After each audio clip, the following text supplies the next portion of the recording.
BJP ने रामनवमी के मौके पर शोभा यात्रा और जुलूस निकालकर अपने तेवर बता दिए। यहाँ की जो मजार है पूरी तरीके से अवैध है, उस मजार को भी हम लोग हटवाना चाहते हैं। उसी के रूप में आज हम लोगों ने उसी मजार पे हम लोगों ने भगवा ध्वज फहराकर अपना विरोध प्रदर्शन व्यक्त किया है। पुलिस की जानिब से वसी तर सिक्योरिटी इंतजाम किए जा रहे हैं। रामनवमी शोभा जुलूस से पहले सितंबर बाजार की मस्जिद को कपड़े से ढांप दिया गया है।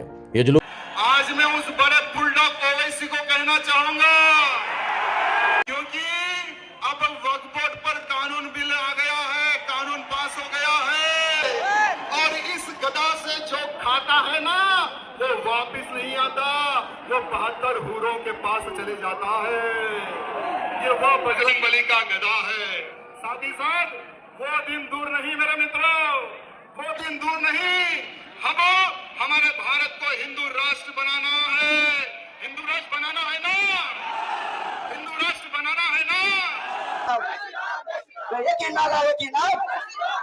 जय श्री राम, जय से बोलो जय श्री राम, अरे मिलके बोलो जय श्री राम, फिर से बोलो जय श्री राम। सर आज पूरा दिन बंगाल में हिंदू के ऊपर अत्याचार हो रहा है, हिंदू बहुत परेशान में है, हिंदू खतरे में है, इसलिए हिंदुत्व के नारे के ऊपर सब हिंदू को एकजुट होना चाहिए। जो अगर ग़ज़वा-ए हिंद अगर हमारी ज़िंदगी में हो जाती है तो आप ये जो भारतीय मुसलमान हैं उनको कहाँ खड़ा देखते हैं? भारतीय मुसलमान अनफॉर्चुनेटली उनका कोई फ्यूचर नहीं है। मैं बहुत तकलीफ से ये बात कर रहा हूँ। वो कुर्बान हो जाएंगे, उनको ज़िबा कर दिया जाएगा। लेकिन वो कुछ छोटे मोटे, उनकी भी तकरीबन 200 करोड़ 20 करोड़ के करीब लोग हैं। They have no future, they have no leadership, they have no weapons, they have no organisation. उनके पास ना क़यादत है, ना उनके पास तंजीम है, ना उनके पास हथियार है। और जिस तरह पूरे कम से कम 1 करोड़ की तादाद में इन्होंने आरएसएस के लोगों में हथियार और वेपन्स और तलवारें तकसीम की हैं, और जो मणिपुर में ईसाइयों के साथ हो रहा है, आप देख रहे हैं मोदी 3 महीने तक एक लफ्ज़ नहीं बोला मणिपुर पे, पूरा मणिपुर जल गया, एक लफ्ज़ नहीं बोला, क्योंकि वहाँ पे हिंदू तो मेटी हिंदू जो है वो कुकी ईसाइयों को खाली करवा रहे हैं, वहाँ से पूरे रीजन को इन्होंने खाली करना है, एथनिक क्लेंजिंग हो रही है। यही इन्होंने मुसलमानों के साथ करना है। और अनफॉर्चुनेटली हिंदुस्तान, भारत के जो मुसलमान हैं उनकी सारी क़यादत बिकी हुई है। चाहे तो भारत के 20-25 करोड़ मुसलमान ज़िबा हो जाएंगे अगले 4-5 साल के अंदर। उनका जीना, you will not find a Hindu Muslim in India. उन बेचारों का इतना बुरा हशर करेंगे। अच्छा, ये अब देखिए, चलिए थोड़ा सा भारत से निकलते हैं। जस्ट टू ऐड दिस, जो अंदलुसिया में मुसलमानों को 800 साल हुकूमत करने के बाद जिस तरह निकाला गया कि 400 साल तक वहां अजान नहीं दी गई, बिल्कुल एक मुसलमान नहीं छोड़ा। आरएसएस उस मॉडल को स्टडी करके आई है। इन्होंने बाकायदा स्कॉलर्स भेजे हैं अपने स्पेन में कि वहां इन्होंने मुसलमानों का जेनोसाइड कैसे किया, कन्वर्जन कैसे की, उनको निकाला कैसे, एग्जाइल कैसे किया। Now that plan is being deployed in India. लेकिन वो तो पुरानी सदियों की बातें थी, वो अब कहाँ रेलिवेंट रह गई है? आप देख रहे हैं कि this is more than relevant in India today. Hindustan के मुसलमानों से पूछे ना जिंदगी गुजारने का क्या हाल है। भारत के मुसलमानों का आप तो बेहतर जानते हैं कि वहाँ उनके साथ क्या हो रहा है। आरएसएस बिल्कुल पागल हो चुके हैं। ये इस वक्त इनको इतनी ताकत कभी नहीं मिली थी पिछले 100 साल में जितनी आज इनके पास है। आज न्यूक्लियर वेपन्स इनके पास है, आर्मी इनके पास है, ये पूरे मुल्क में जो चाहे करते हैं। वो सारी नजरियाती ड्रिवन है, और नजरियाती ड्रिवन है। They are hardcore ideological people. ये कोई आवाम हिंदू नहीं है। अच्छा, जैसा देखिए, आप भी 5th जनरेशन वॉरफेयर की बात करते रहे हैं। भारत तो उसमें भी उसको बहुत सी कामयाबियाँ मिली हुई हैं। वो क्यों चाहेगा कि अपनी जो इकोनॉमिक डेवलपमेंट है उसको ख़तरे में डाले, पाकिस्तान के साथ एक और ऐसी वॉर शुरू हो जाए जो एस्केलेट भी हो सकती है और वो न्यूक्लियर डायमेंशन भी उसकी इन्वोक हो सकती है? तो भारत का क्या इंटरेस्ट होगा कि वो तो देखें ना, 2030 तक 3rd लार्जेस्ट इकॉनमी बनने जाना चाह रहे हैं। तो ये थोड़ा सा एक मुझे पैराडॉक्सिकल सी सिचुएशन नज़र आती है इसमें। देखिए अब्दुल बासित भाई, हिंदू बनिया 1 रुपया भी बगैर किसी वजह के खर्च नहीं करता है। हमारे यहाँ पाकिस्तान में एक माइंडसेट है कि दोनों न्यूक्लियर पावर्स हैं, लिहाजा अब कोई एटमी जंग दोनों मुल्कों के दरमियान कोई अफोर्ड ही नहीं कर सकता। यही बात आपने कही कि उनकी इकॉनमी तबाह हो जाएगी। और मगर बात यह है कि भारत ने पिछले 2 सालों में $100 अरब का कन्वेंशनल असलाह खरीदा है।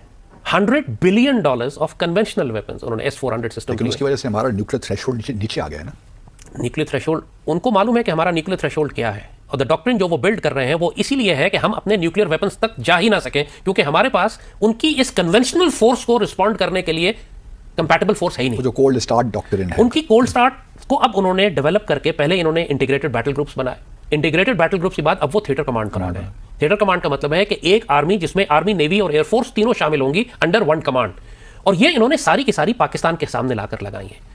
और पिछले 1.5 साल से जितनी मिलिट्री एक्सरसाइजेज और ट्रेनिंग ये अपनी आर्मी को करवा रहे हैं, स्पेशली रिवर इंडस क्रॉस करने की, इन्वेजन्स की, पैराड्रॉप की, बिहाइंड एनिमी लाइंस ड्रॉप करने की, एयरबॉर्न डिविजन्स की, एम्फीबियस लैंडिंग्स की, और दुनिया की सारी एयरफोर्स के साथ ये फ्लाई किया है इन्होंने टेक्निक सीखने के लिए, रिफाइन करने की, स्पेशली विद दोज एयरक्राफ्ट जो हमारे पास है, यानी F-16 जो हमारे सामने। इंडिया पागल है, ये सब कुछ कर रहा है पिछले 2 साल से। इसने $100 अरब का असला खरीदा है और कम से कम 8-10 वो तो चीन के खिलाफ खरीद रहे हैं ना। बट डिप्लॉयमेंट तो राजस्थान में हो रही है। डिप्लॉयमेंट आप डिप्लॉयमेंट थोड़ी बहुत उस तरफ भी कर रहे हैं, लद्दाख इज अ ब्लफ। उनका टारगेट गिलगित बल्तिस्तान और स्कर्दू है। चीन के लिए, चीन को क्रॉस तक लद्दाख में ये मुमकिन ही नहीं है इनके लिए कि चीन के खिलाफ ये कोई इन्वेजन करें या कोई जंग करें वहां पे। पहले तो अपनी जमीन वापस नहीं ले, अपनी जमीन 1500 किलोमीटर वापस नहीं ले सके तो चीन से जंग क्या करेंगे ये? वो ब्लफ है। They want to take over Gilgit Baltistan. इन्होंने इंडस रिवर क्रॉसिंग जो बार बार ये प्रैक्टिस कर रहे हैं, ये किसके खिलाफ है? शायोक रिवर के साथ जो एक्सेस बना रहे हैं ये स्कर्दू में आने के लिए, किसके खिलाफ? This not against China.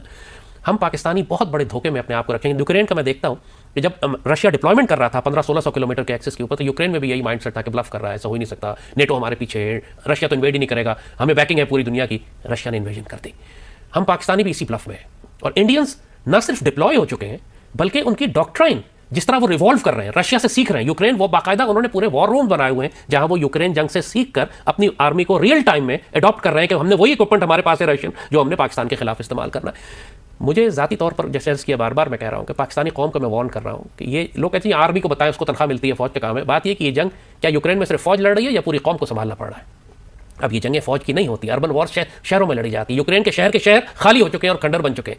वहाँ पे उनके पास लड़ने वाले फौजी खत्म हो गए। अल्लाह के फल से हमारे पास आबादी है 25 करोड़ की, हमारे पास सिपाही खत्म नहीं। अगर ग़ज़वा-ए हिंद अगर हमारी ज़िंदगी में हो जाती है तो आप ये जो भारतीय मुसलमान है उनको कहाँ खड़ा देखते हैं? भारतीय मुसलमान अनफॉर्चुनेटली उनका कोई फ्यूचर नहीं है। मैं बहुत तकलीफ से ये बात कर रहा हूँ। वो कुर्बान हो जाएंगे, उनको ज़िबा कर दिया जाएगा।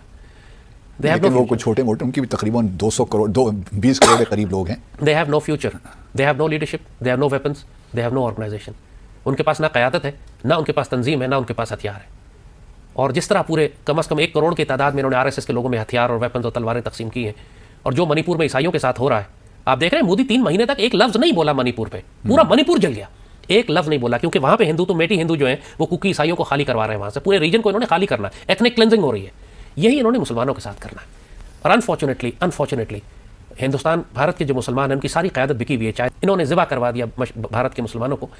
दे have no future unfortunately unless and until कि हम हिंदुत्व को साथ एक तसादुम करके पाकिस्तान अगर हिंदुत्व की आइडियोलॉजी को तोड़ ना दे, अगर हम नहीं तोड़ते हैं इसको, तो भारत के 20-25 करोड़ मुसलमान ज़िबा हो जाएंगे।